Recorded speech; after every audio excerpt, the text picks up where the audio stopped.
Sholay, don, जंजीर, त्रिशूल, दीवार। क्या आपको पता है कि इन सारी ब्लॉकबस्टर मूवीज में एक कॉमन लिंक क्या है? अगर आप 70s या 80s के जनरेशन के हैं तो आप तुरंत समझ जाएंगे कि मैं किसकी बात कर रही हूँ। मगर अगर आप जेन ज़ी हैं और आप अभी तक ये गेस नहीं कर पाए हैं कि मैं क्या पूछ रही हूँ, इन सारे हिट मूवीज में एक कॉमन थ्रेड क्या है, तो चलिए मैं बताती हूँ। नमस्कार, आप देख रहे हैं मेरी podcast inside out with me Megha Prasad. और अब ये पॉडकास्ट आपको एबीपी के प्लेटफॉर्म पे दिखाई देगा। और हाँ, मैं जिस शख्सियत की बात कर रही हूँ वो है the one and only legendary script writer Salim Khan.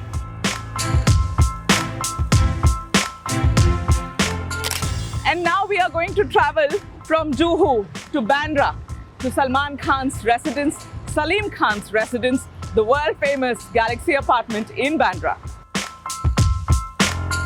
Salman की रीसेंट गर्लफ्रेंड्स में से सबसे पसंद आपको कौन सी थी? कितनी सारी मैं पहले तो यही नहीं मालूम है। सबसे ज्यादा बात आपकी कौन मानता है? कोई भी नहीं मानता। डैडी में भूल गया। आज मेरे पास ये है, आज मेरे पास ये है, आज मेरे बंगला है, गाड़ी है, बैंक बैलेंस है, इज्जत है, सब मेरे पास माँ है।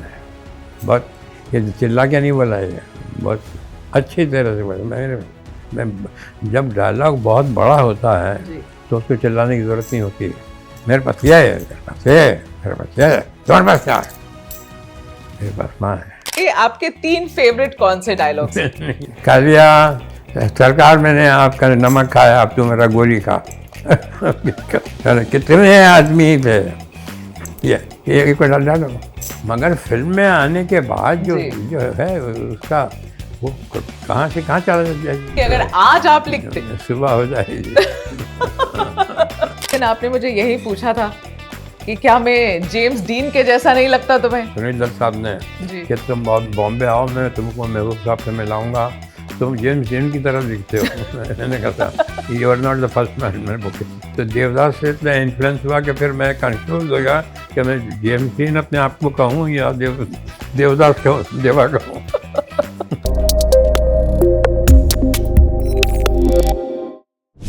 Salim Saab, I'm welcoming you on my podcast on the ABP platform. So आपका बहुत बहुत स्वागत है। जी। और शुरुआत तो बहुत सारी चीज़ों से करना चाहती हूँ, अलग अलग चीज़ें मेरे दिमाग में आ रही हैं सलीम साहब, किससे शुरुआत करूँ? पर मैं सिंपल आपसे पूछती हूँ। आज सभी देख निपटा दीजिए। एक ही बार में निपटा दूँ? बाद में मौका मिले ना मिले। ऐसा क्यों कह रहे हैं आप सलीम साहब? लोगों ने इधर उधर कह रखा है कि छोड़ेंगे नहीं, तो कोई तो सक्सेसफुल होगा। अरे सलीम साहब, ऐसा क्यों कह रहे हैं आप? नहीं, I am not afraid of anything. I am very comfortable. कुछ नहीं है, कोई प्रॉब्लम नहीं। Is there some sort of a stress, Salim साहब? Is there some sort of a stress? सिर्फ थोड़ी सी एक आज़ादी जो है कि निकलने फिरने की, कि यहाँ मत जाना, वहाँ मत जाना, ये मत करना। वो तो जो कह रहे हैं पुलिस वाले, जो कह रहे हैं, तो you have to listen to them. हाँ, उसमें कोई बेवफा की बात नहीं। बेवफा को हम तो जाएंगे निकलेंगे, क्या फायदा है इन चीज़ों का? But I am absolutely fine, nothing. कोई मेरा कोई प्रॉब्लम। पुलिस वाले क्या कह रहे हैं आपको? सब कह रहे हैं। अब जैसे यहाँ एक ज़माने में हम बैठते थे तो उन्होंने कहा कि वो वहाँ उस कंपाउंड से भी आके कोई कर सकता है। यहाँ बैठते थे तो यहाँ गोलियाँ चली हैं, तो कहा यहाँ मत बैठिए, ठीक है। पुलिस के द्वारा restriction? Because we have to listen to them. वो हमारे लिए कर रहे हैं ना ये सब। हाँ, आपकी हिफाजत के लिए? हाँ, नेचुरली हमारी हिफाजत के लिए कर रहे हैं। अगर हम उनसे कहें कि हम क्या क्यों यहाँ नहीं ना बैठे हैं, अननेसेसरी उनको करना है। आप ये बात शुरुआत में ही आपने ये कह दिया सलीम साहब, तो मुझे बताइए कि बाबा सिद्दीकी का जिस तरीके से भरे मुंबई के सेंटर में एक भीड़ भाड़ के इलाके में उन्हें गोली मार दी जाती है, he was close to the family, he was close to Salman. How have you been affected? How has the family been affected? तो दोस्त था, मिलता था और बहुत पुराना दोस्त था सलमान में, इनके स्कूल में साथ पढ़ता था नॉलेज। तो नेचुरली अफसोस तो हुआ, गए भी उसके उस फ्यूनरल पे गए भी सबके सब, बच्चे ऑल दैट था। अब क्या कर सकते हैं, ही डाइड ऑन।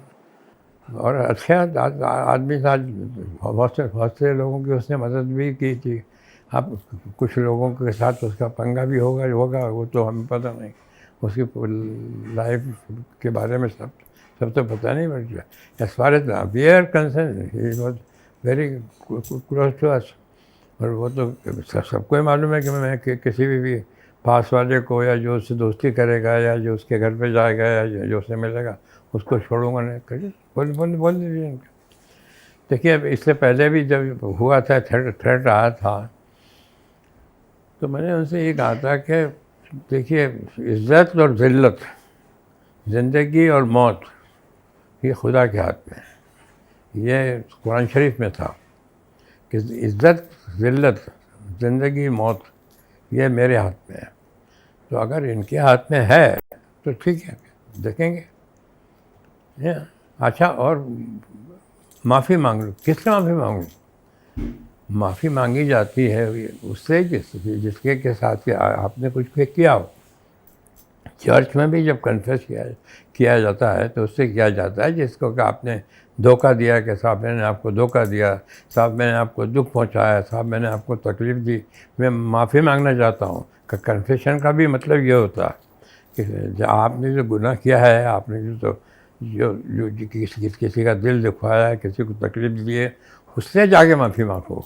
अभी आप दरख्त के सामने जाके खड़े हो के कहते हैं भैया मुझे माफ़ कर देना, या कहीं जाके किसी मूर्ति के सामने जाके खड़े होते हैं मुझे माफ़ कर देना। माफ़ी जो है वो उससे मांगी जाती है जिसके साथ आपने गुनाह किया हो, जिसको तकलीफ़ दी हो, या जिसको धोखा दिया हो, जिसके पैसे खा गए हो, वो है। कुछ भी कर लीजिए। मैं जाके वहाँ गांधी जी के वहाँ जाके कभी गया वहाँ, तो मैं बहुत बड़ा गांधी जी का फॉलो करूँ, महात्मा गांधी का। तो मैं क्या कहूँगा, गांधी जी मुझे माफ़ कर देना। मैं गांधी जी क्या कहूँगा, जाके भाई कहूँगा कि मैं आपका फॉलोअर हूँ, मैं आपको फॉलो करता हूँ, मैंने आपको पढ़ा है और मैं आपकी चीज़ों को जो आपने लिखी हैं उनको फॉलो करता हूँ। तो ये एक बड़ी जब माफ़ी किस बात की माफ़ी मांगूंगा? अभी सुना कि कोई डिमांड आई है कि 5 करोड़ दे दो, हम माफ़ कर देंगे। तो हम तो शुरू से ये कह रहे हैं ये एक्सटॉर्शन का केस है। चलिए तो कहाँ देते जाओगे, कब तक दो? सलीम साहब, आप कहते हैं एक्सटॉर्शन का केस है। लॉरेंस बिश्नोई कहता है, लॉरेंस बिश्नोई जिसने सलमान को अब कई सालों से ये थ्रेट दे के रखा है कि मैं तुम्हें मार दूंगा, हाँ, नहीं तो तुम आकर माफ़ी मांगो। और माफ़ी मांगो जो बिश्नोई कम्युनिटी की सबसे मानी हुई मंदिर है राजस्थान में, वहां जाकर हाथ जोड़ो, माफ़ी मांगो और तब मैं तुम्हें माफ़ करूंगा। क्या ये सलमान करने वाले हैं? माफ़ कर, मगर ये कहना जो है, ये एक्सेप्ट करना है कि मैंने मारा है। मारा ही नहीं है, मैंने किसी जानवर को नहीं मारा, सलमान ने किसी जानवर को मारा ना, हमने कभी किसी कॉकरोच को भी नहीं मारा है। इसलिए कि हम इन चीज़ों पर बिलीव ही नहीं करते। ये आरोप गलत है सलमान के ऊपर। एक दिन लड़की ने मुझसे कहा कि किसी के सामने का, सलीम साहब बहुत शरीफ बारिश में, सलीम साहब बहुत शरीफ आदमी हमारे साथ वॉक करते हैं सुबह, हमारे ज़मीन पे देख के चलते हैं, ऊपर देखते ही नहीं है। मैंने कहा इसलिए नहीं आप किसके लिए कि मैं बहुत शरीफ आदमी हूँ, मुझे लगता है कि कोई बारिश में जो कीड़े मकोड़े वो कोई पाँव के नीचे ना आ जाए, तो मैं उनको बचाता हुआ चलता हूँ। I am very fond of animals. तुमने कितने जानवरों को बचाया है या उनको आपने उनको ज़ख्मी अगर हैं तो उनको ठीक किया है। यहाँ जहाँ बीइंग ह्यूमन जहाँ हो रहा है या हो रहा था अभी तक, उसका अगर खोल किताब कितने लोग आते थे, यहाँ लाइन लगी होती थी, यहाँ से लेके वहाँ तक लाइन लगी होते थे एवरी डे सुबह। जब तो ये जब से कोविड हुआ, जब से मना कर दिया उन्होंने कि 144 लगा हुआ था, नहीं तो एवरी डे सुबह के पेपर्स लेके आते थे, किसी को ऑपरेशन कराना होता था, किसी को हॉस्पिटल करना होता था। Every day there used to be more than 300-400 people. और सर ये हमारे पेपर भी देख लीजिए, सर ये हमारे पेपर भी देख लीजिए। और डॉक्टर हैं जो यही काम के लिए है कि उसको करते हैं, उसका वो करते हैं, इलाज करते हैं, और क्या करते हैं।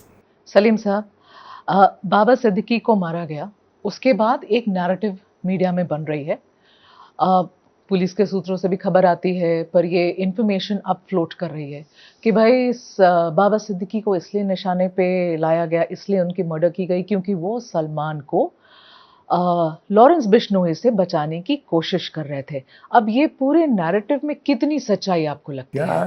क्या वजह, जब पुलिस वालों ने ये जिम्मेदारी ली है, जब ले रहे हैं, और हम लोग भी जो हैं वो कर रहे हैं, तो ये उसमें क्या, everybody would like, anybody would like to save himself. कि यहाँ बोलते थे कि यहाँ गोली चलाई कि यहाँ मत बैठना, वहाँ से जाके कोई भी आप मार सकता है। मना कर देते थे, वहाँ बैठना छोड़ दिया। यहाँ सलमान को अब अलाउड नहीं है इस खिड़की पे बैठना? नहीं, खिड़की में नहीं है अलाउड, नहीं, मतलब you have to take precaution. हाँ, अगर ये जिंदगी जो है, ये आदमी का, ये जो कभी भी जा सकता है, किसी भी वजह से जा सकता है। हाँ, यहाँ एक कुत्ती बच्चा है, कुत्ती बच्चा जो छोटा सा बच्चा था, वो आ गया तो खाना वाना खा रहे थे, तो उसको दूध पिला दिया, कर दिया, तो वो यहीं रह गया। अब आज वो इतना बड़ा हो गया है, तो वो हमने पाला नहीं है जी, मगर पूरी बिल्डिंग वाले उसको खिलाते हैं, पूरी बिल्डिंग वाले उसको हाथ लगाते हैं, पुचकारते हैं, सब करते हैं। आपको नीचे मिलेगी वो, उसका भी फोटो डालेगा आप, और उसका कलर बड़ा खूबसूरत था बचपन में। अभी उसका नाम रख दिया उन्होंने पिंकी। हाँ, तो वो है नीचे है नीचे है। Okay. अब सलीम साहब, इससे थोड़ा सा हम we will move, and you know this podcast is actually about you Salim sahab. So शुरुआत में आपके शुरुआती दिनों से करना चाहती हूँ। आपके शुरुआती दिनों में शुरू किया आपने, पहले क्रिकेटर बनना चाहते थे, पायलट बनना चाहते थे, एक्टर बन गया मैं, पायलट बन ही गया, आपके पास लाइसेंस भी है, आपने मुझे दिखाया भी था लाइसेंस। एक्टर बनना चाहते थे, फिर सलीम साहब मुझे याद है एक दिन आपने मुझे यही पूछा था कि क्या मैं जेम्स डीन के जैसा नहीं लगता तुम्हें, और मैं सच बताती हूँ मुझे उस दिन पता नहीं था जेम्स डीन कौन है। मैं वापस जाके मैंने देखा इंदौर में मुझे लोग बोलते थे कि उस जमाने में जेम्स डीन बहुत पॉपुलर था, बहुत हैंडसम आदमी था, वेरी हैंडसम, और मैं भी बाल भी कुछ उसकी तरह बनाता था, कपड़े भी कुछ उस तरह से पहनता था। तो इंदौर में जो इंग्लिश फिल्में देखने वाले थे, जो फैन थे, वो बोलते थे कि जब मैं आ रहा था यहाँ बॉम्बे, तो जब मुझे उन्होंने भी कहा, सुनील दत्त साहब ने, कि तुम बॉम्बे आओ, मैं तुमको महबूब साहब से मिलाऊंगा, तुम जेम्स डीन की तरह दिखते हो। मैंने कहा था you are not the first man, मैंने फर्स्ट लोगों ने कहा। और फिर मैं कुछ गलतफहमी ये थी कि मैं समझने भी लगा था अपने आप को जेम्स डीन। उसके बाद फिर देवदास फिल्म रिलीज हुई, तो देवदास से इतना इन्फ्लुएंस हुआ कि फिर मैं कंफ्यूज हो गया कि मैं जेम्स डीन अपने आप को कहूँ या देवदास देवा कहूँ।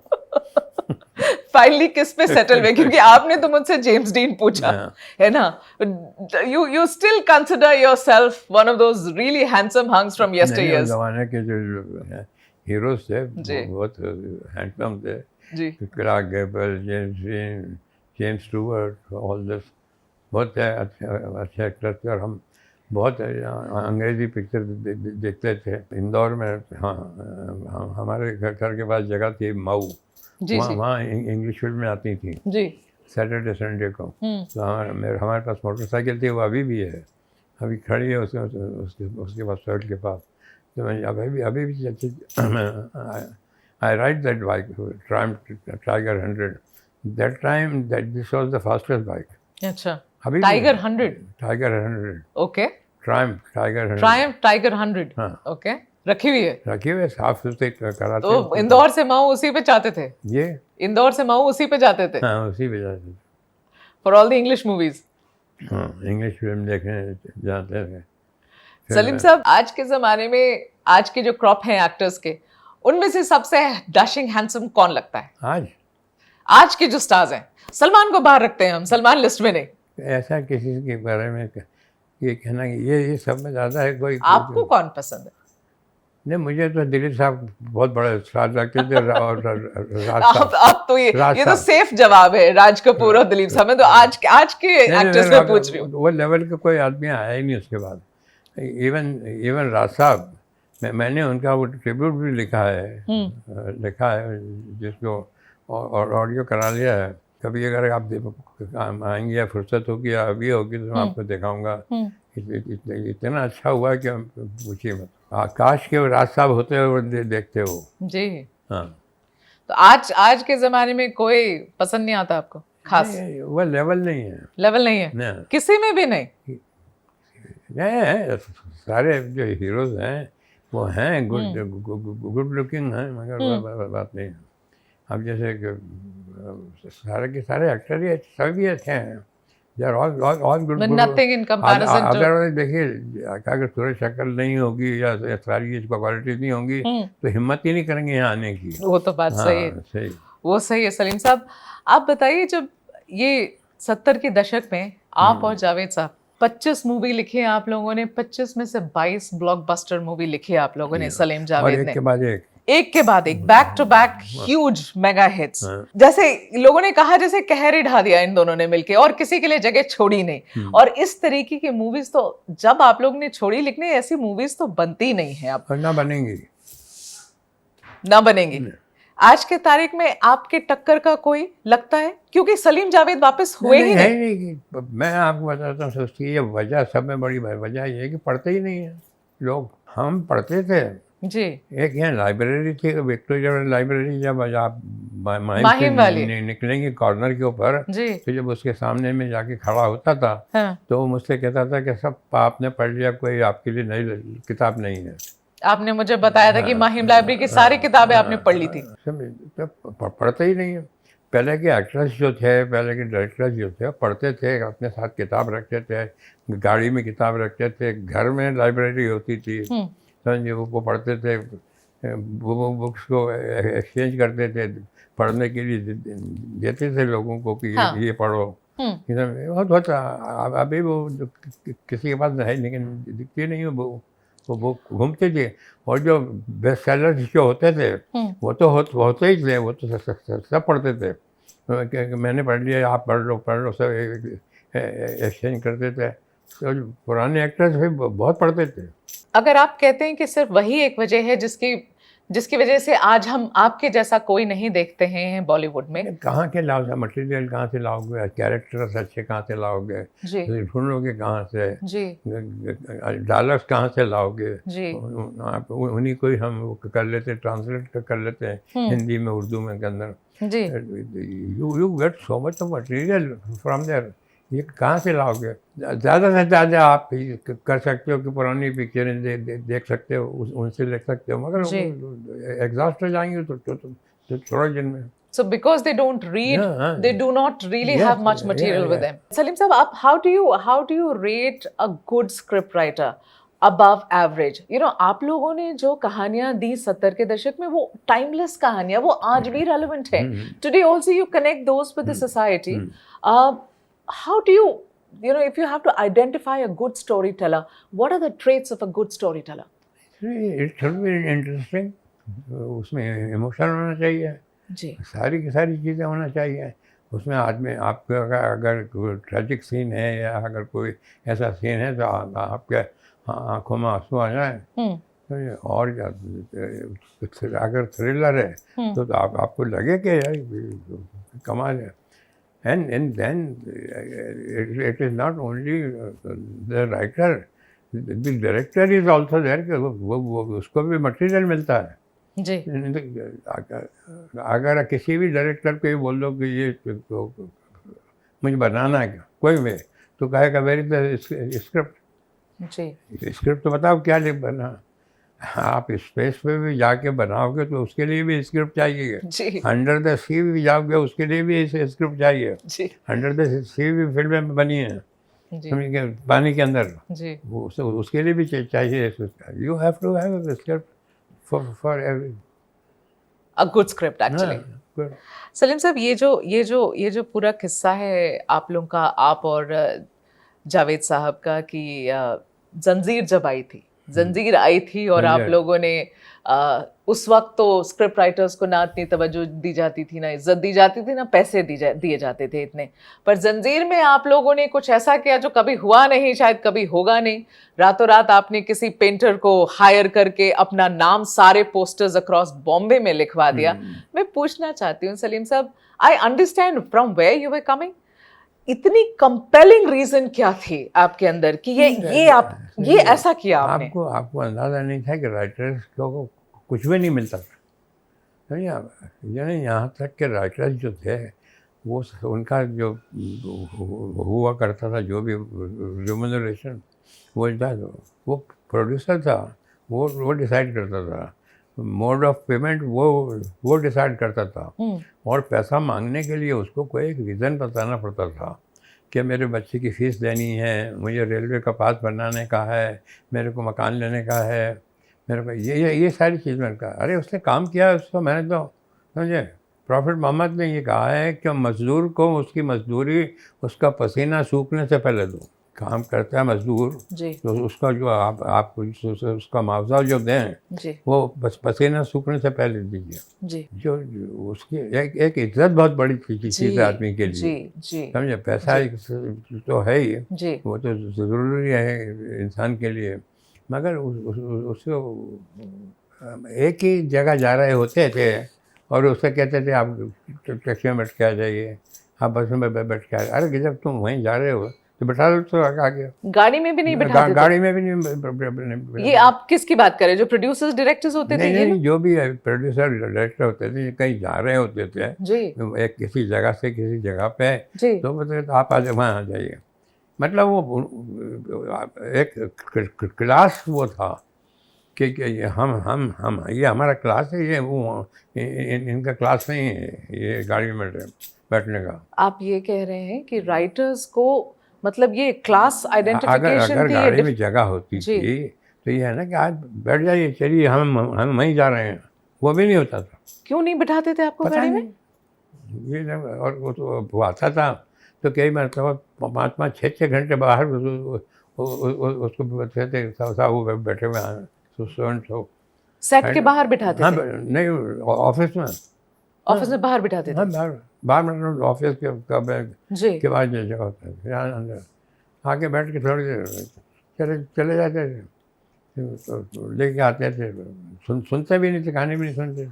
ये सब जो बड़े जो राइटर लोग थे वो उनके जो राइटर्स थे वो उससे उनके पास टिके हुए थे, इसीलिए कि उनको थोड़ी सी इज्जत मिलती थी। स्टूडियो जाते थे, आइए लिख के अच्छा लाते हैं, उनको ये लोग सब करते थे।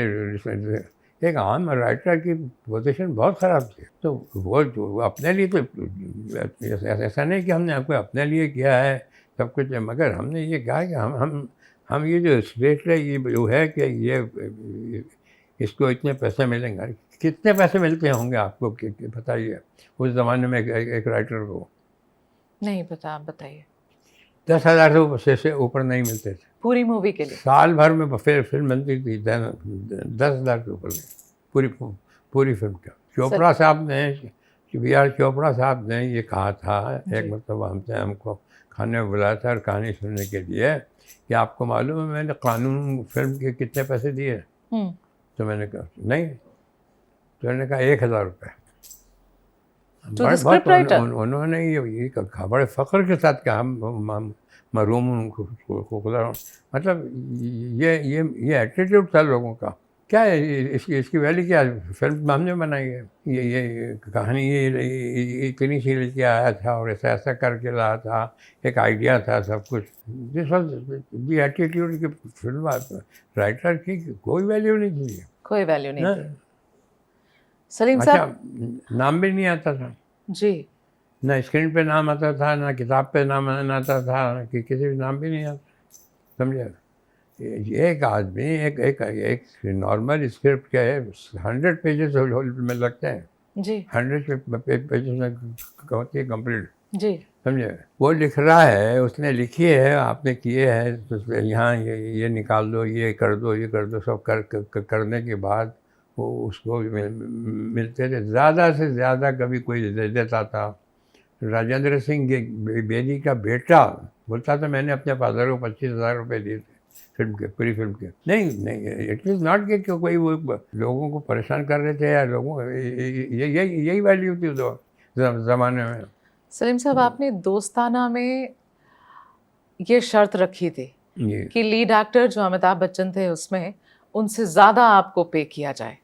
You were proving a point. सुनिए, ये बात नहीं थी, उसकी पूरी कहानी ये थी कि मैं अबरार साहब के यहाँ काम करता था एज एन असिस्टेंट। जी यहाँ से साइकिल पे जाता था जुहू, जी वहाँ से शाम को आता था। तो मैं बैठते थे, बात करते थे, किताबें डिस्कस करते थे, फिल्में डिस्कस करते थे। I work with him for 5 years, मेरे से ख्याल है, मैं ये याददाश्त अगर सही है, 5 साल तक मुझे वो दिलवाते थे, प्रोड्यूसर से पैसे दिलवाते थे। वो तो मेरी उस ज़माने में तनख्वाह थी 5 साल की पर मंथ। वो मैं काम करता था, लिख के देता था, फेयर करके देता था उनको, सबको उनको कोई फिल्म देखता था तो उसकी कहानी सुनाता था, तो ये मैं देखता था। तनख्वाह कितनी थी? ये तनख्वाह कितनी? 500 rupees per month. 500 rupees per month.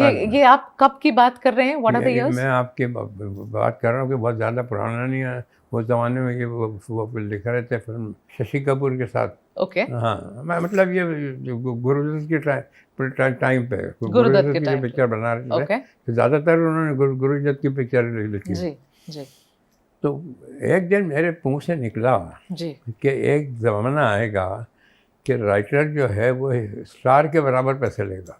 Because मेरा ये बिलीफ था जी कि फिल्म चलती है स्क्रिप्ट से। जी जहाँ अगर स्क्रिप्ट अच्छी नहीं हुई तो कोई स्टार की ज़रूरत है लोगों को अंदर लाने के लिए।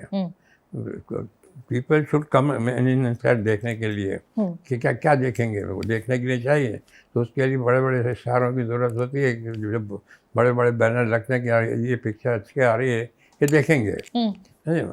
मगर उसके अंदर अगर इसकी स्क्रिप्ट नहीं है या अगर उसको होल्ड कर नहीं सकती या एक्टर लोगों को कुर्सी के ऊपर बैठा नहीं सकती, जी तो मोस्ट इम्पॉर्टेंट थिंग जो है फिल्म के अंदर वो है स्क्रिप्ट। जी तो अगर वही कमज़ोर है तो कोई कुछ नहीं कर सकता, कोई कुछ नहीं कर सकता। तो ये हमारा बिलीफ है और आज भी हमारा बिलीफ है। ऐसा नहीं कि हम उस पर से धीरे से निकल रहे हैं जी कि ये जो स्क्रिप्ट है, ये जो अगर है स्ट्रॉन्ग स्क्रिप्ट है तो फिर।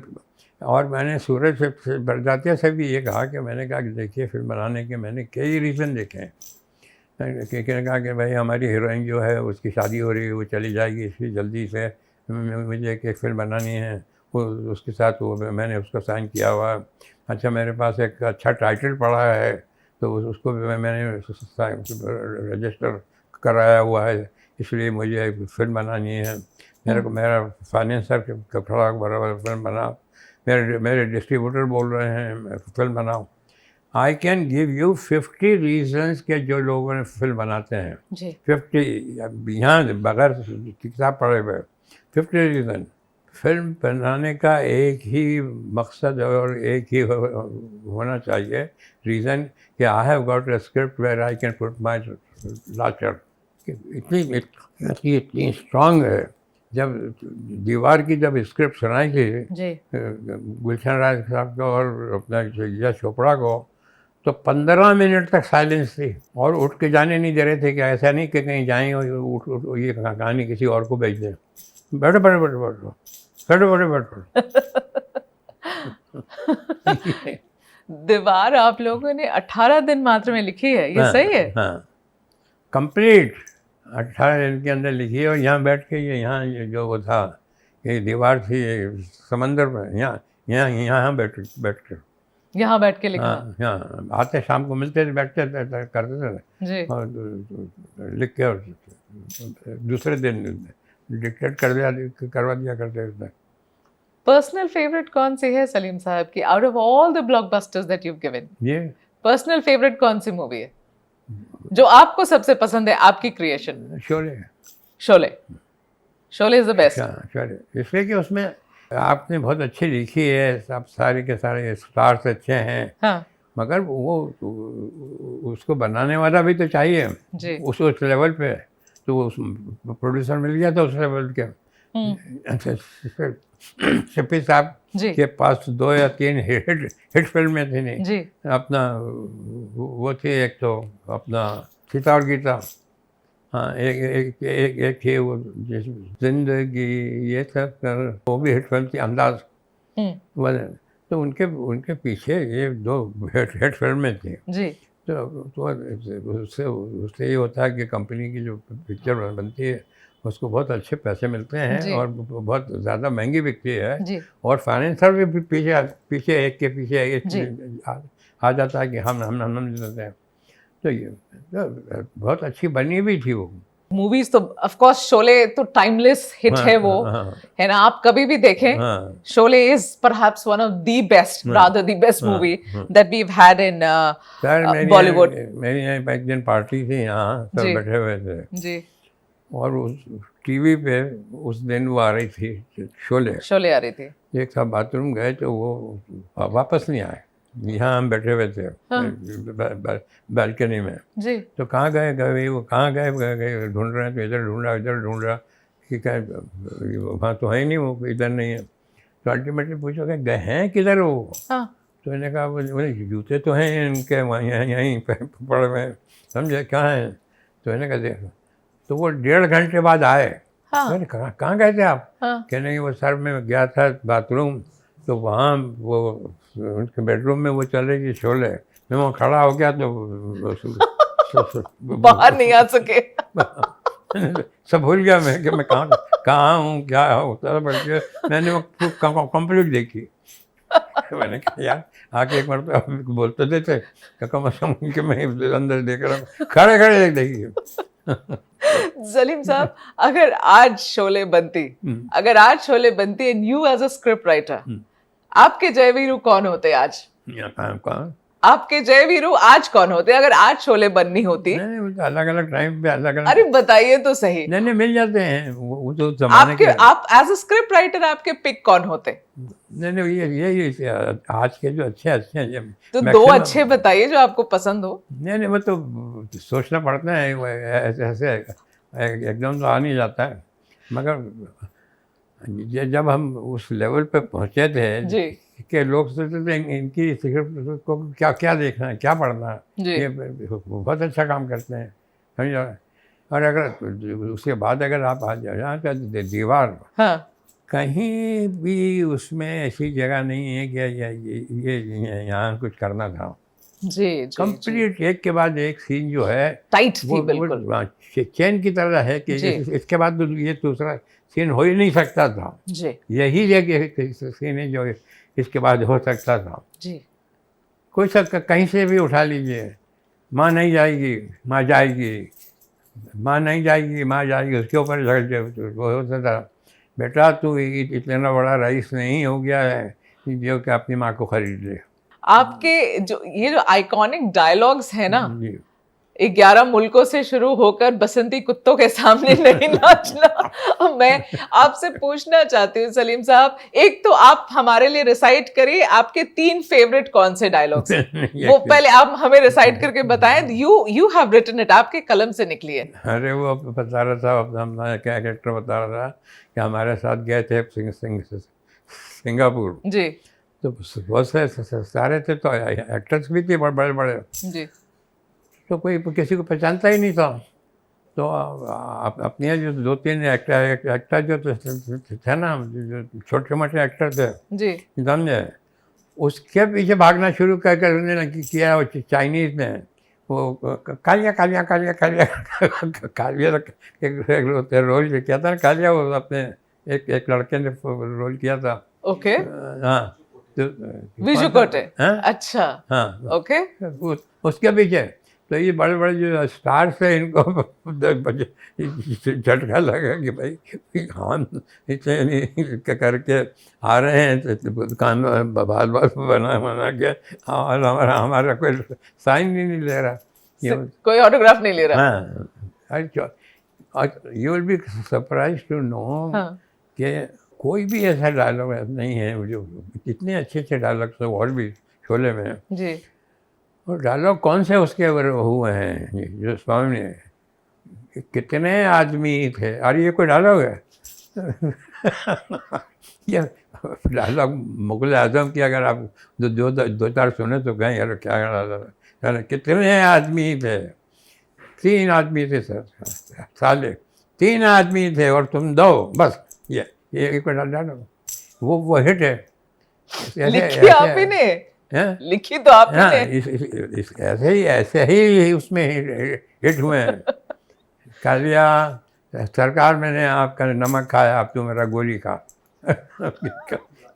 अब इसके लिए आप क्या करें, ये अगर कोई बोले कि यार ये कोई डायलॉग है, इंडिविजुअली इनमें कोई दम नहीं है जी, मगर फिल्म में आने के बाद जो है उसका वो कहाँ से कहाँ चला जाए, कॉन्टेक्स्ट, जिस कॉन्टेक्स्ट में ये डायलॉग्स आए है ना। पर आपके, आप हमें बताएं ना, दीवार से एक डायलॉग बताएं, शोले से एक डायलॉग बताएं, जंजीर से एक डायलॉग बताएं, डॉन से एक डायलॉग बताएं। सलीम साहब प्लीज बताइए। डॉन क्या कहते हो, एक ये डायलॉग है कि डॉन को 11 मुल्क के पुलिस ढूंढ रही है। हाँ, कैसे आ जाते थे, बहुत से डायलॉग है। आप इतना 2.5 घंटे की फिल्म होती है, सारे याद नहीं रहते, उस कॉन्टेक्स्ट में याद आ जाते हैं। तो अगर मैं आपसे कहूं सलीम साहब कि ये जो आपका आइकॉनिक डायलॉग्स, अगर मैं एक एक करके रीड करके आपको बोलूं कि अगर आज आप लिखते, सुबह हो जाएगी मगर अगर आज लिखते तो would you have written it differently? अगर आपको ये लिखना था कि बसंती कुत्तों के सामने मत नाचना। We have always said कि ना ये इसके बहुत जो कुछ हो गया है इसके आगे कुछ नहीं हो सकता। जब हमारी स्क्रिप्ट भी कंप्लीट होती थी वो इस लेवल पे होती थी कि we have done everything possible in this, और हमारी यही मेहनत थी जो हमको वहाँ तक लेके गई है। कोई स्कोप ऑफ इम्प्रूवमेंट स्क्रिप्ट में नहीं छोड़ी आप लोगों ने? कुछ नहीं, बल्कि कई मतलब ये हुआ कि वापस आए और कहा कि नहीं ये नहीं चलेगा। अच्छा। हमसे कुछ और ही एक्सपेक्टेड है। अच्छा। We will give our best। अच्छा, ठीक है, आगे बढ़ेंगे सलीम साहब, but I still insist at least one personal favorite dialogue of Salim Saab from his own movie recited for us। एक जो आपको सबसे पसंद हो आपकी डायलॉग। मेरे पास माँ है। पूरी तो डायलॉग बोल दो सलीम साहब। मेरे पास माँ है। Just that much? हाँ। Well, you keep taking, in your movies, Salim Saab, I have seen, and in our conversation also. आज मेरे पास ये है, आज मेरे पास ये है, आज मेरे बंगला है, गाड़ी है, बैंक बैलेंस है, इज्जत है, सब मेरे पास माँ है। बहुत ये चिल्ला के नहीं बोला है, बहुत अच्छी तरह से बोला। मैं जब डायलॉग बहुत बड़ा होता है जी, तो उसको चिल्लाने की जरूरत नहीं होती है। मेरे पास ये है, मेरे पास ये है, मेरे पास ये है, तुम्हारे पास क्या है? मेरे पास माँ है। ये गुड एक्टर ऑल्सो, इसलिए उसने कहा मेरे पास ये है, माँ है, वो नहीं कहा उसने चिल्ला के कहा कि मेरे पास यह है, मेरे पास यह है, मेरे पास यह है, तुम्हारे पास क्या है? मेरे पास माँ है। जब सब कुछ इतना शानदार चल रहा था आपके और जावेद साहब के साथ में, you gave the best movies ever that Bollywood has had, क्यों फिर अलग होने का डिसीजन क्यों लिया? ये मुझे भी नहीं मालूम। बिलीव मी, अगर आप ये कहेंगे कि नहीं आप कहना नहीं चाहते, I believe me, I swear on my God, क्या मुझे भी नहीं मालूम। मैं आपको बताता हूँ कि एवरी डे मैं जाता था वहाँ काम करने के लिए शोरूम में, शाम को 8:30 बजे वापस आता था। एक दिन मैं गया और मैंने काम किया और उठने लगा तो कहा सलीम साहब ये उनके क्या वो था, प्रॉब्लम था, क्या था, वजह थी, ये मुझे नहीं मालूम। ये सवाल मैंने अभी आपको तो कह रहा हूँ, मगर ये आपको उनसे सवाल पूछना चाहिए क्या वजह थी। तो मैंने गया तो मैंने कहा सर तो बैठिए थोड़ा सा, मुझे आपसे कुछ बात करनी है। जी। तो मैंने समझा कि प्रॉब्लम्स तो कितने ही होते हैं, दोस्त भी थे, जानते भी थे, उनके बीवी थे, बच्चे थे, हमारे बीवी बच्चे थे, तो होते थे तो शिकार होता था। तो मैं समझा कि प्रॉब्लम होगा। तो ही always thought that I am senior brother, older brother. Right. तो कहा कि क्या बेटा की, तो काफ़ी उन्होंने टाइम दिया और कहा कि मैं अलग होना चाहता हूँ। ये उनकी डिसीजन थी, ये डिसीजन ये जावेद साहब की डिसीजन थी, आपकी नहीं थी। नहीं, कि मैं अलग होना चाहता हूँ। तो मैंने कहा कि मेरा सुन लीजिए, जब पूरा जब आपने कह रही हैं, तो कहने लगे कि मैं अलग होना चाहता हूँ। तो मैं समझा कि मैं थोड़ा कम सुनता हूँ, ये मेरा मशीन भी लगी हुई है, समझे। मैंने सुना नहीं है। तो मैंने क्या कहा आपने? कहने मैं अलग होना चाहता हूँ। तो मैंने कहा अलग होना चाहते हैं आप, तो ये आपने कोई 5 मिनट पहले तो नहीं सोचा होगा। तो कहा क्या नहीं, मैंने ये कुछ अरसे से सोच रहा था। तो मैं चुप रहा, थोड़ी देर से उठा, हाथ मिलाया, मैंने कहा wish you all the best करके निकल आया। सलीम साहब, आपने जावेद साहब से ये नहीं पूछा कि क्यों अलग होना नहीं नहीं, कुछ भी नहीं, वो क्या कहा मैं अलग होना चाहता हूँ, एंड दैट्स इट? ये एंड दैट्स इट, बस ये कहा कि मैं अलग होना चाहता हूँ। तो मैंने कहा ना क्या क्या, मैंने पूछा ये आपने, मैंने ये क्या आपने 5 मिनट पहले तो नहीं सोचा होगा। तो कहने में मैं कुछ अरसे से सोच रहा था। तो मैंने कहा ठीक। मैं उठा और मेरा गाड़ी मेरी बाहर खड़ी थी, मैं आया, वो मुझे बाहर छोड़ने आते थे, आते नहीं थे, सॉरी आते नहीं थे। तो वहाँ तक मैंने कहा आप उनको रोक और उनके घर की तरफ किया, I can look after my self, गाड़ी में चला। उसी दिन हेलन की मदर की डेथ हुई थी। उस जब मैं जैसे ही घर पहुंचा तो मुझे पता लगा कि हेलन की मदर की तबीयत ख़राब है। जब मैं वहाँ गया तो पता लगा कि शी इज़ ऑलरेडी डेड। तो वहाँ सारे देने लग गए और धीरे धीरे धीरे धीरे धीरे धीरे धीरे ज़िंदगी जो चलने लगी। मगर मुझे नहीं मालूम, बिलीव में आज तक मुझे नहीं मालूम उसकी वजह क्या है, क्यों थे, क्या क्या था, क्या क्या मकसद था आगे। कोशिश भी नहीं करी और जानना भी नहीं चाहते? नहीं, जब कोशिश ये है क्या कि क्यों, तो मैंने कहा नहीं, मैं कुछ अरसे से सोच रहा था। You left it at that. Salim साहब, जब बजरंगी भाईजान रिलीज होने वाली थी, मुझे याद है मैं यहाँ थी आपके पास, हम बैठे बात कर रहे थे इसी स्पेस में, आपने मुझे कहा था कि मेगा ये मूवी बड़ी अच्छी आने वाली है, ये मूवी हिट होगी, ये देखना ज़रूर। और मुझे याद है जब ट्यूबलाइट आ रही थी तब भी मैं यहाँ थी लंच के लिए आपके साथ, और आपने मुझे ये कहा था कि सलमान ने ये मूवी बनाई है, इसकी फाइनल ड्राफ्ट मैंने देखी है, बट ये मूवी नहीं चलने वाली। मैंने सलमान को कह दिया ये नहीं चलने वाली है। आपने मूवी लिखना कितने दशक पहले छोड़ा है सलीम साहब, but you still have that hold over क्या चल रही है, क्या चलेगी, क्या नहीं चलेगी। इंटरेस्ट मैं भी ऑडियंस की तरह जैसे लोग देखते हैं फिल्म, वैसे ही देखता हूँ मैं। हाँ, राइटर हूँ, जो भी कुछ हूँ। अगर फिल्म नहीं चलती, ये सारी जो फिल्म लिखी हैं, तो कौन कहता राइटर हो? ये राइटर का जो लग गया तो वो ये है, इसलिए कि चलिए फिल्म। मैंने सोचता नहीं, ये था कि वो कुछ सोच लिया होगा, इनकी कोई प्रॉब्लम होगी, भाई बाद में बताएंगे जी, या सोच के बताएंगे, कुछ भी क्या नहीं। मगर एक बात ये है जी कि जैसे लोग आपको ये इस बात की तारीफ करना पड़ेगी, ना किसी ने कोई किसी के बारे में कहा, ना कुछ कहा, कोई बात नहीं हुई। मैंने होता है ना, जैसे होता है कि उसने ये किया था, उसने मैं ये किया था, हमने जो लेवल पे आ जाते हैं जी, हाँ, उस लेवल पे नहीं आए, बड़ी डिग्निफाइड लेवल पे रही है हमारी, हमारा जो पार्टीशन भी। जी, हाँ, उस गंदे लेवल पे नहीं उतरे दोनों की तरफ से। कुछ नहीं हुआ, मिलते रहे, सलाम करते रहे, हंसते रहे। जब भी कोई जोक समझ में आता था, एक दूसरे को फुफा करते थे, वो करते थे। और जब कभी मिलते भी हैं तो कहने सलीम साहब एक फिल्म और करेंगे। मैंने बोला मैडम जरूर अच्छा, वो करेंगे। कहते हैं अभी? जरूर, हाँ करेंगे। मैंने कहा आपके साथ लिखना चाहते हैं मूवी? हाँ तो व्हाई नॉट।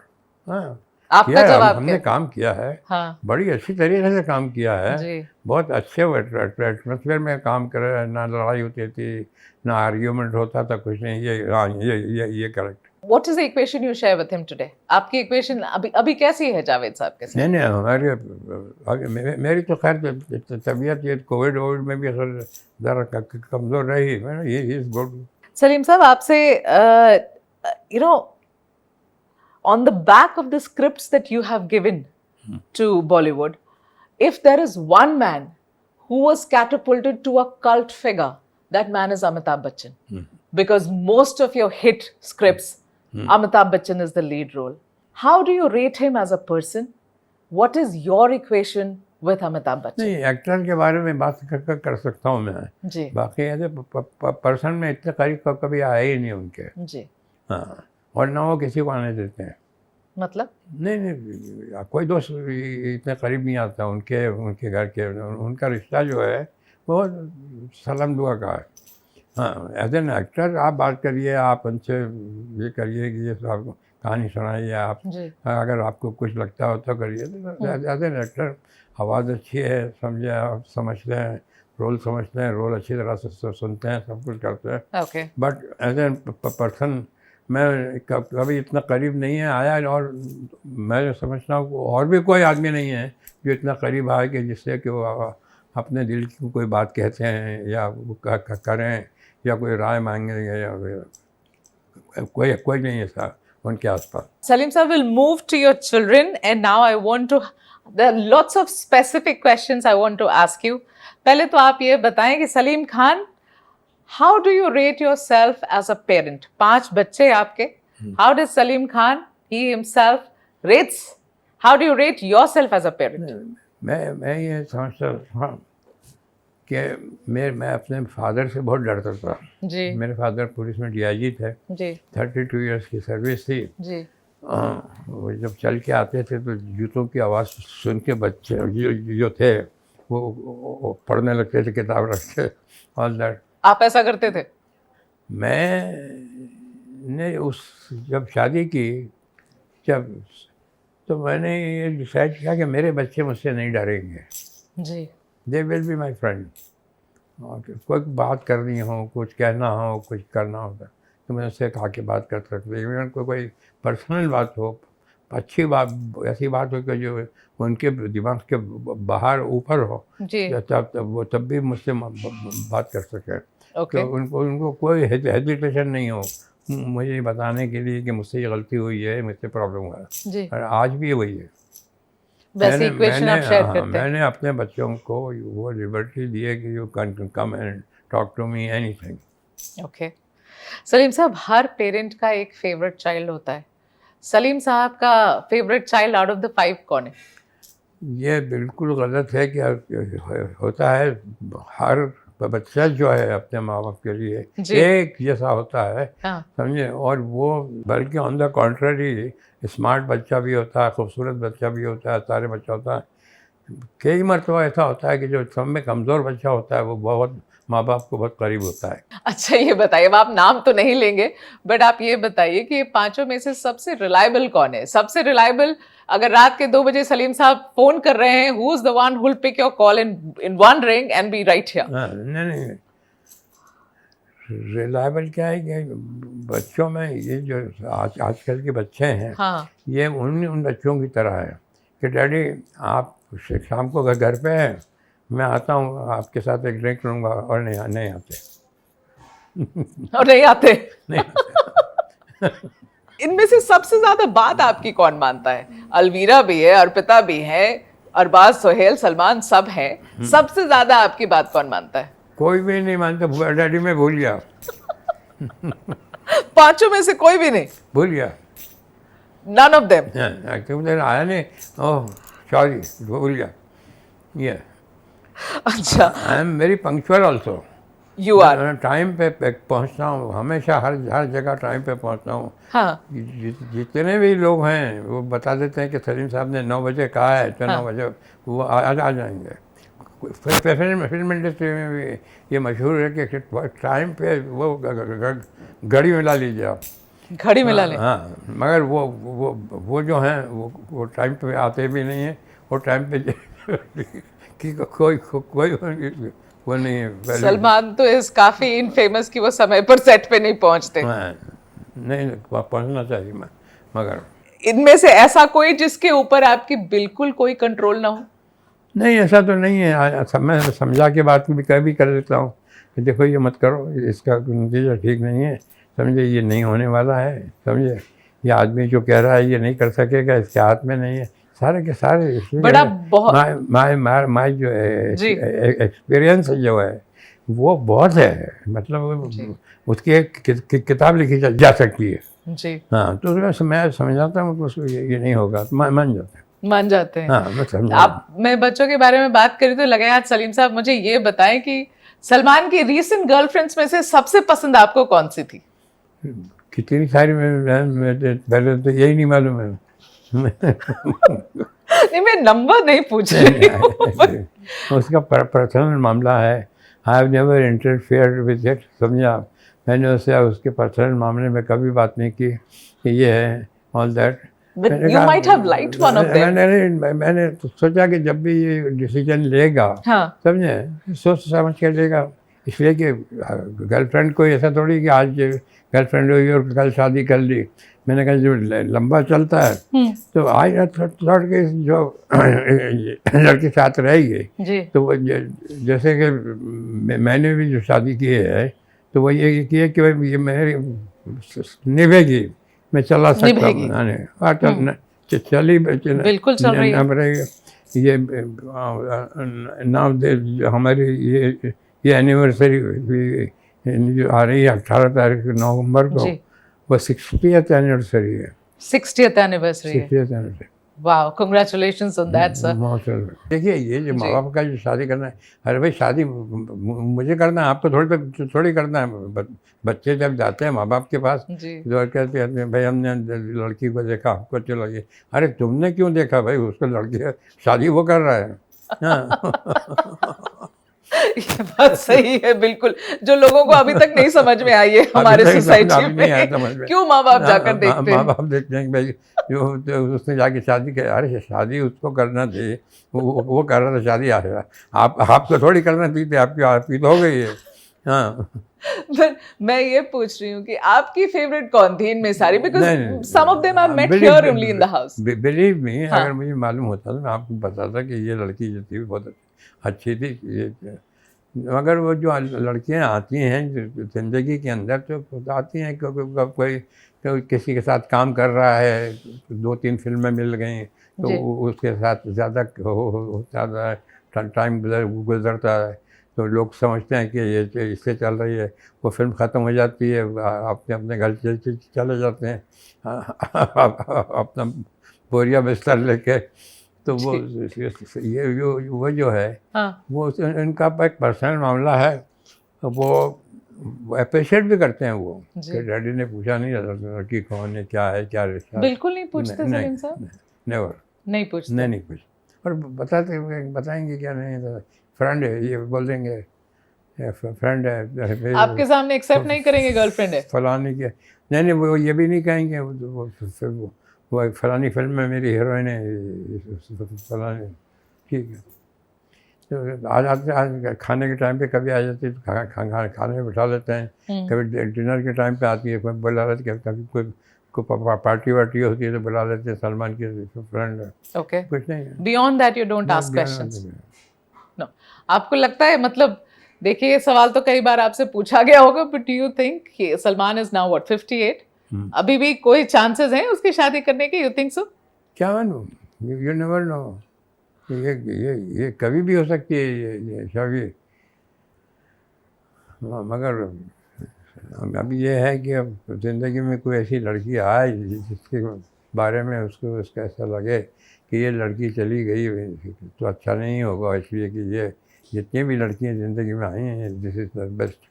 तो वो that opportunity should not go, अगर आ गई हो तो वो तो मैंने आप अब मेरे ख्याल से आई डोंट नो, अगर एक आध साल बाद वो ये जो होता है वो भी ख़त्म हो जाएगा कि ये टू फाइंड आउट कि कौन लड़की है।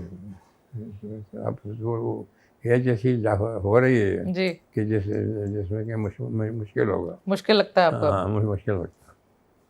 Okay. Salim Saab, you know, you have the roles that you have played, say, in your life, being a father, being a husband, professionally a script writer. Now grandchildren are there, Nana, Dada, आप सब हैं. If I were to ask Salim Khan, which out of these roles is the dearest to you? The most difficult was being father। Okay. इसलिए कि जब इसमें अगर ये कि पूरा छूट दे दो, जैसे मैंने आपसे कहा कि मैं इनकी लाइफ में इंटरफियर मत करो, ये मेरे से डरे नहीं, उससे भी काम नहीं चलता है। कहीं ना कहीं ऐसा लगता है कि नहीं, मैंने I should have been very strict and several times I have found out also कि मुझे कितना स्ट्रिक्ट नहीं होना था, समझे। और ये भी होता है कि अगर मैं बहुत ज़्यादा छोड़ देता तो उसमें फिर मुझे लगता है कि ये मेरी गलती थी कि मैंने इनको सारी इजाज़त दी हर चीज़ की। जी। तो ये to balance this is very difficult कि अगर बहुत सख्त हो आप तो बच्चों को बहुत प्रॉब्लम होती है। अगर आप बहुत ही वो आज़ाद मिजाज है आपका कि नहीं, बच्चे जो चाहते हैं करने दो। इसलिए कि मैं बच्चों को मैंने कभी भी, मैं बता रहा हूँ फिर आपको ये कि बच्चों को मैंने कभी गाड़ी नहीं चलाने दी जब तक वो 18 साल के नहीं हो गए या जब तक उनके पास लाइसेंस नहीं था। ऐसे ही मेरे पास बंदूकें भी थीं, मैंने उनको कभी हाथ नहीं लगाने दिया। अभी ये जो बोलते हैं, ये करते हैं सर के, ये मैंने उससे पूछा भी, सलमान से भी पूछा कि तुमने गन चलाया कोई? कह रहे डैडी मैं आप से नहीं छुपाता, अगर मैंने किया होता तो मैं बता देता। ये मेरे ऊपर थोप रहे हैं, ब्लैक बग वाली बात कह रहे हैं आप। हाँ, ये इसको एक बहुत ही वो तो स्पिरिचुअल चीज़ बना रहे हैं कि जगह देखो मैंने इसलिए क्या। हाँ, किस बात की, मतलब जो एक है क्या माफ़ी मांगना कि क्या, किस बात की माफ़ी मांगना जो है, जो ये कन्फेशन भी जो है, ये कन्फेशन ये होता है कि आपने कुछ गुनाह किए हैं और जाके आप कुछ चर्च में जाते हैं, एक जगह का वो आ जाता है, प्रीस्ट आ जाता है और कहता है फादर मैंने ये किया है वो किया, दुनिया भर की चीज़ें आप कहते हैं कि मुझे माफ़। अरे वो कन्फेशन जो था वो हर मज़हब में है। वो कन्फेशन जो था ये कि मैं उस आदमी से माफ़ी मांगो कि जिसकी के साथ गलती की है। तो मैं अभी भी ये कहता हूँ कि अगर तुमने किसी के साथ बदतमीज़ी की है तो जाके उससे माफ़ी मांग के आओ। अभी भी अपने बच्चों से कहता हूँ कि किसी को धोखा दिया है, कि किसी पेमेंट में देर की है तो जाओ उससे माफ़ी मांग के आओ। मैं आपको एक इंसिडेंट सुनाता हूँ जो किसी ने मान ने शायद ही किया हो। जी। मेरी मदर को टीबी हो गई थी तो बच्चों को दूर रखती थी वो अपने आपके कपड़े से, डॉक्टर भी आता था। तो एक दिन वो आता है कि गाड़ी वाला आता था तो वो सब सामान वामान लेके आता था।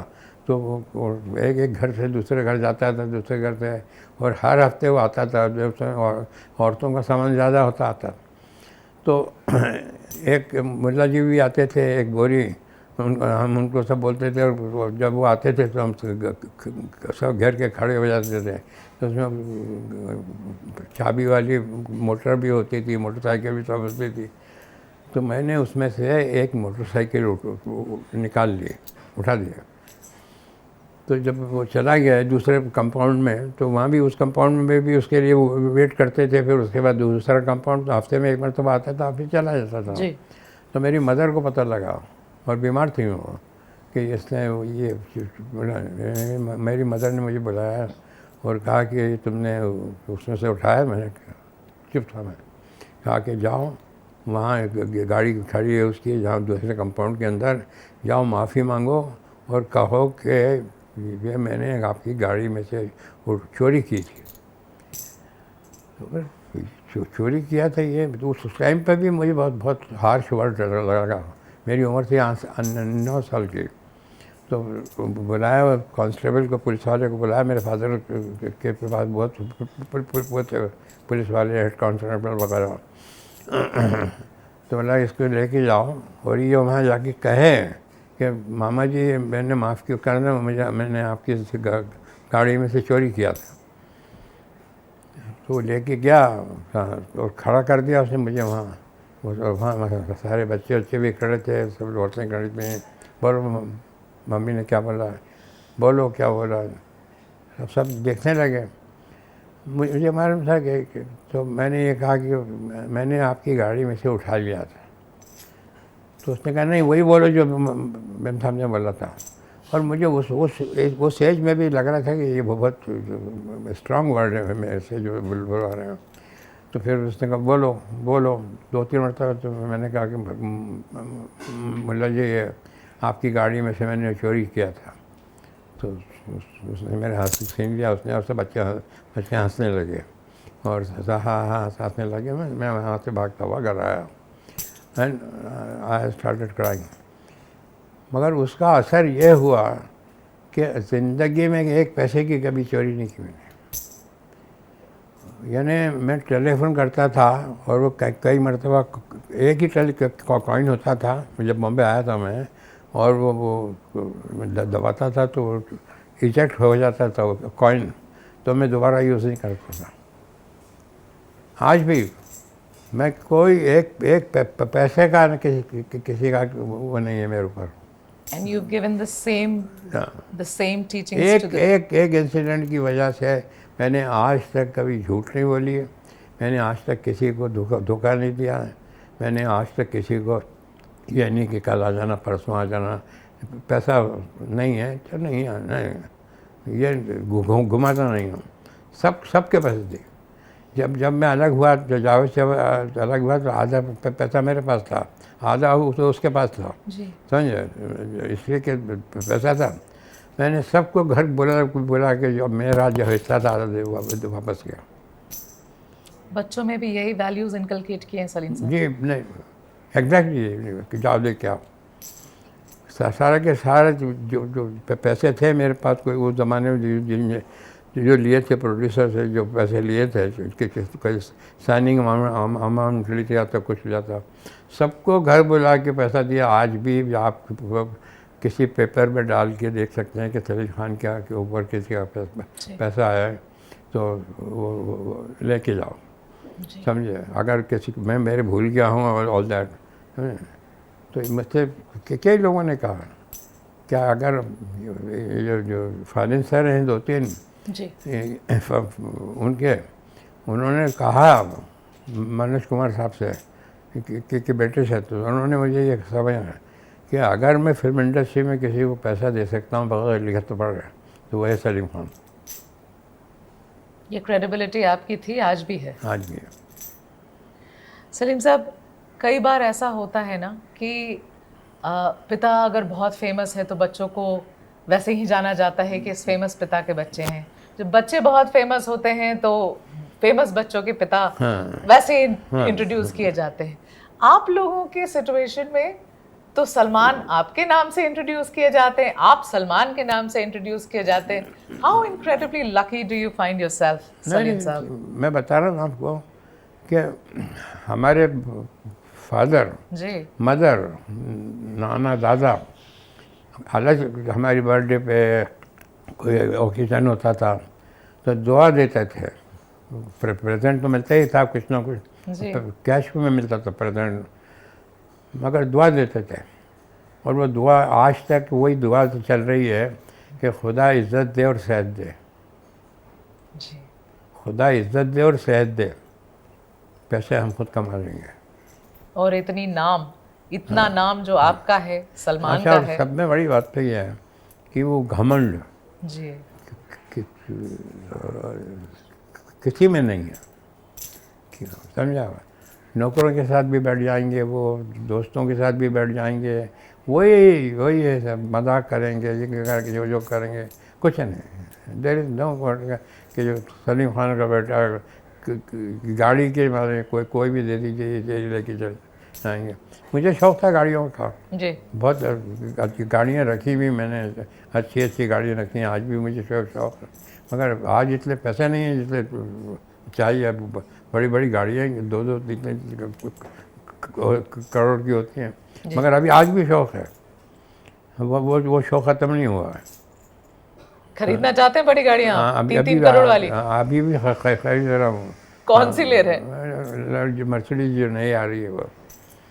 अभी खरीद रहे हैं, खरीद लिया? नहीं खरीद लिया, तो सेलेक्ट कर लिया है, ओके। उसका एडवांस दे दिया है, और जैसे वो आएगी तो पहली गाड़ी मुझे मिलेगी। कौन सी वाली है ये? Mercedes latest version? हाँ, जो आ रही बन रही है जो। अच्छा, बन रही है जो, आपने ऑलरेडी ऑर्डर प्लेस कर दिया है? हाँ, अरे दिखाई थी उन्होंने जी। जो 5-6 गाड़ी जो आने वाली हैं वो। जी जी जी। ओके। सलीम साहब, आपकी किताब से अगर मैं पूछूं ये सवाल, सलीम साहब, if I were to ask you about your philosophy in life, the question is, what would you say to somebody who's going through a hard time? How should one deal with failure? मैं समझता है ये ज़िंदगी के अंदर उतार चढ़ाव जो है ये है, वो निकल जाएगा। उसके लिए रोना धोना ये करना, तो if you face it head on, समझेंगे ठीक है, ये भी निकल जाएगा। कितना रहेगा? एक कहावत है कि the good thing about bad things is that they also come to an end. Truly. The good thing about bad things कि they also come to an end. And तो है सबका, समझा। मगर ये है कि किसी को धोखा नहीं दिया है, किसी को तकलीफ़ नहीं दी है, कि किसी का पैसा खाया नहीं है, कुछ बेईमानी नहीं की है जी। तो इनसे ये जो चिल्लाने वाले मार देंगे, ठोक देंगे, इनसे कोई फियर नहीं है। फेयर नहीं है। हाँ। मुझे याद है सलीम साहब, there was a time, a rough patch that I was going through, and I remember being here in this house with you at that point in time, and you told me, and I remember that very clearly. आपने मुझे बोला था कि सब समय की बात है, जब समय ठीक होता है ना, तो आप बल्ले से बॉल को नहीं मारते हैं, बॉल बल्ले पे आके गिरता है और आप छक्का मारते हैं। वो मुश्ताक अली साहब ने कहा था, मुश्ताक अली साहब बहुत बड़े कि वो थे क्रिकेटर, वो होलकर टीम से खेलते थे और इंडिया से भी खेले, इंडिया से खेले। And he was one of the finest cricketer I have come across in my life. और सीधे थे को खोलते थे, तो जब वो बॉम्बे आते थे तो मैं उनको एक आध मरतबा बुला लेता था, उसमें होते थे अगर फुर्सत में। तो वो एक दिन आए यहाँ और उन्होंने कहा कि देखो बेटा, कि जब आदमी का टाइम आता है ना, तो मैं क्रिकेट की ज़बान में सुना रहा हूँ, जब आदमी का जब टाइम आता है तो वो जहाँ बॉल पड़ती है वहाँ बैट नहीं घुमाता, जहाँ बैट घुमाता है वहाँ बॉल पड़ती है। ये उन्होंने इस वर्ड में कहा था कि जब क्रिकेटर का जब टाइम आता है तो जो फॉर्म आता है, जिसको फॉर्म करते हैं, तो वो जहाँ बॉल पड़ती है वहाँ बैट नहीं घुमाता, जहाँ बैट घुमाता है वहाँ बॉल पड़ती है। ये फिलॉसफी है आपकी लाइफ की सलीम साहब? हाँ बिल्कुल, ये लाइफ में कि जब टाइम आएगा तो कोई नहीं रोक सकता, समझे आप। कि जब ये है बड़ी सफर, and he was such a great cricketer कि कुछ पूछो मत। और अभी तक वो अगर होते हैं तो यही कहते, खैर उनकी तो डेथ हो गई 47 के अंदर। He was selected to go to Australia, मगर नहीं जा सके।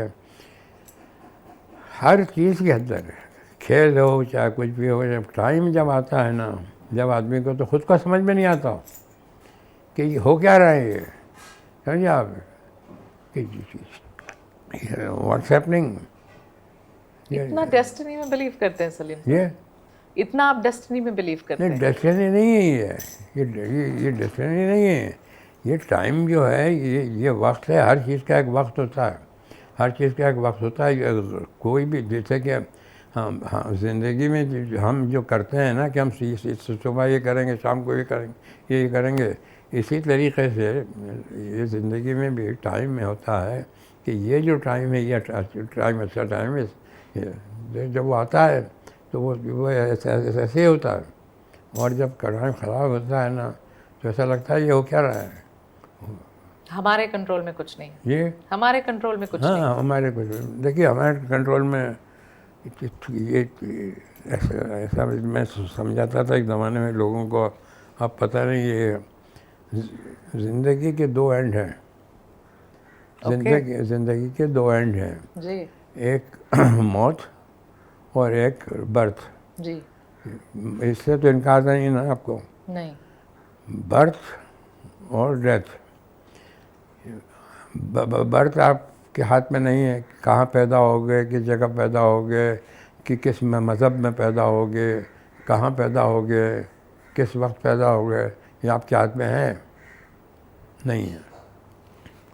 मौत कहाँ होगी, किस तरीके से होगी, एक्सीडेंट से होगी या बीमारी से होगी, किस उम्र में होगी, 100 की उम्र में होगी, 80 की उम्र में, या आपके कंट्रोल में है, ये नहीं है। तो ज़िंदगी में किसी भी चीज़ के अंदर एक सिरा अगर आपके हाथ में है, एक कोना, लकड़ी है, कुछ भी चीज़ है, तो आप कंट्रोल कर सकते हो उसको। ये जो है कंट्रोल कर सकते हो। दोनों सिरे हाथ में नहीं है तो क्या करोगे। पेन भी उड़े तो आप तो दो तरफ से एक कंट्रोल कर सकते हो उसको। किसी भी लकड़ी को ले लो आप, एक सिरा अगर आपके हाथ में तो कंट्रोल। दोनों सिरे हाथ में नहीं तो क्या करोगे। वो करो फूकोगे, ये नहीं है, ये छोड़ दो, गिर जाती है। ये ज़िंदगी ये है, इसका ये दो सिरे हैं और उसमें हमें रहना है और खुश रहना है। खुश रहना है, खुश रहना जैसे है खुश हाँ, रहना है। हाँ। एक पर्सनल सवाल सलीम साहब, अगर आप चाहें तो जवाब देना, चाहें तो आपकी मर्जी। मैं हर चीज़ का जवाब दूंगा। I just wanted to ask you, how was it like, living with two life partners? देखिए, जैसे एक के साथ है ना वैसे ही दूसरे के साथ है। अगर आप बहुत ही ज़्यादा फेयर हैं तो आप रह सकते हैं, और अगर आप फेयर नहीं हैं तो ये कभी ट्राई भी मत करना। क्या मतलब आपका? मैं एक यहाँ रहता था, एक रात को, दूसरी रात को मैं महल के जाता था। 40 साल तक मैंने ये किया। वहाँ जाता था शाम को, वहाँ से आता था सुबह। उस दिन में यहाँ घर पे रहता था। फिर 40 इयर्स तक I alternate day I used to go to Helen's place, और एंड तक अभी तक वो किया मैंने। And the house moves in perfect harmony. हाँ, मैं आता था घर पे सुबह, और फिर उस दिन मैं घर पे रहता था और बच्चों के साथ, सबके साथ।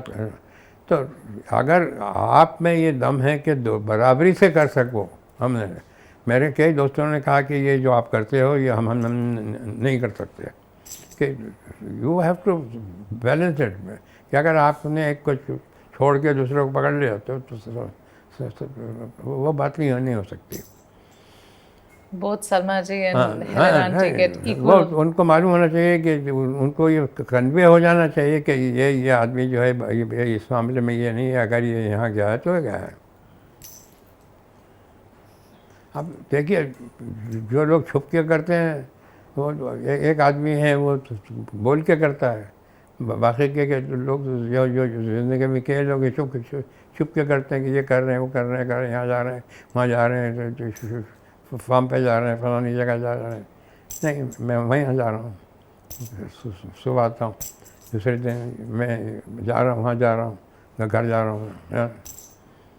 कुछ कोई कंपटीशन नहीं है कि मेरे लिए ये नहीं किया, मेरे लिए ये नहीं किया, कुछ नहीं है। उसको मोहब्बत को भी आधा आधा करना, बांटना जो है बहुत बड़ा काम है। और आपने मोहब्बत आधा आधा बांट लिया। जी, क्या पूरी ईमानदारी से कोशिश करके किया है। प्रधानमंत्री जी से आपकी दोस्ती बड़ी अच्छी और बड़ी लंबी रही है। सिर्फ पूछना चाहती हूँ, आखिरी कब बात हुई आपकी? क्या जब तीसरी बार प्रधानमंत्री बने तो आपने नहीं, बधाई दी? कब उनसे- हुई, क्या कहा उन्होंने आखिरी जब बात हुई? नहीं, उनसे मेरे दोस्ती जो थी वो ऐसे हुई, और दोस्ती आज भी है और रहेगी भी, कि वो जब यहाँ आ रहे थे किसी फंक्शन के लिए, जी और वो फंक्शन था उनके शाइना का, जी तो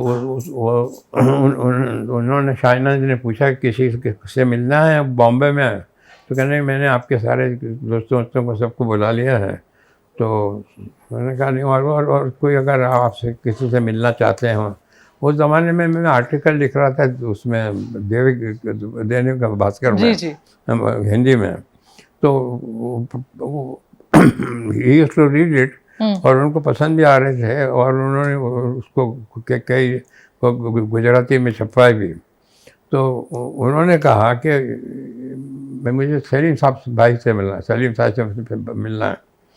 तो मेरे को शाइना का फ़ोन आया, तो मुझसे उन्होंने ये नहीं कहा, शाइना ने क्या कि मोदी साहब ने कहा है।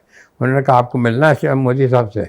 मैंने कहा मैं क्यों कर रहा हूँ, मुझे कोई काम वाम था ही नहीं। तो फिर बाद में कहा दूसरे दिन कि नहीं, वो मोदी साहब जो है मिलना चाह रहे हैं आपसे। मैंने कहा डेफिनेटली मिलूँगा, मैं प्राइम मिनिस्टर ऑफ इंडिया है, मैं मिलूँगा। तो दादर में वो था फंक्शन जी तो दादर के फंक्शन में वो उन्होंने एक जगह खाली रखी थी कि यहाँ आप बैठेंगे और यहाँ मोदी साहब बैठेंगे, एक सोफ़ा था, बैठा। तो हम लोग बात करते रहे, तो 1-1.5 घंटे तक चला वो, और उन्होंने बात की, हर टॉपिक पे उन्होंने बात की। हर अल्टीमेटली फाइनली वो शो ख़त्म हुआ एंड वी लेफ्ट। उसके बाद मिलना शुरू हो गया। कभी जब बॉम्बे आते थे तो मैं मिलने जाता था। फिर उसके बाद हम उनके उस पर गए, स्वेरिंग सेरेमनी पे, वहाँ गए, तो वहाँ गया। तो ऐसे तो एक आदमी उनकी लाइफ में ऐसा था जिसको कुछ नहीं चाहिए। जी हाँ, कोई टाइटल नहीं चाहिए, कोई वो नहीं चाहिए, ना मुझे जो ये चाहिए, कुछ नहीं है, समझे। तो उनके दिमाग में भी ये बात आई होगी, एक रिस्पेक्ट आया होगा, ऑल दैट, कि ये इसलिए कुछ भी नहीं कहा, कुछ मांगा नहीं, दोस्ती है। उनको छोड़ के आ गया, वहाँ तक वापस आ गया, ऑल दैट। फिर उसके बाद फिर वो उनका टाइम आया है बनने का, ये लगा।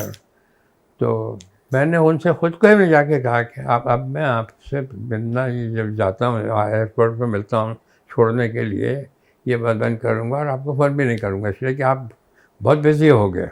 तो इसलिए मैंने, तो कहने लगे नहीं, तुम जब भी चाहो फ़ोन कर सकते हो। मैंने कहा कि वो ज़रूरत ही नहीं पड़ेगी, मगर ये अगर हुआ तो। मगर उसके बाद वो मेरे से, उसके बाद एक मरतबा उन्होंने कहा कि उर्दू का मैं तो वो चाह रहा हूँ, वेब बनाना चाह रहा हूँ उर्दू का, तो मैं आपसे करवाना चाहता हूँ। तो मैंने कहा वो मैं उर्दू पढ़ा लिखा हूँ, वैसे उर्दू में पढ़ता हूँ, मगर मैं उर्दू का स्कॉलर नहीं हूँ। मैं उर्दू के बहुत से स्कॉलर्स को जानता हूँ, मैं आपको बोले तो किसी को बुला के करा सकता हूँ। तो मैंने कहा नहीं, मुझे आप ही से कराना है। जी मैंने कहा ठीक है, अगर आपका ये है तो ख्वाहिश है तो मैं कर दूंगा। तो उनकी टीम आई और वो बटन दबाया और उर्दू का उनका वेब शुरू हुआ, ऑल दैट, ठीक है। तो कभी ईद पे फ़ोन कर दिया। आखिरी कब किया आपने बात? आखिरी तो किया है मेरे ख्याल से अभी 6 महीने पहले किया होगा। क्या बात हुई? कुछ नहीं, क्या सलीम भाई भूल गए हमको। मैंने कहा नहीं बिल्कुल नहीं भूले, रोज़ तो आप टीवी पे दिखते हैं। तो मैंने कहा भूल कैसे सकते हैं।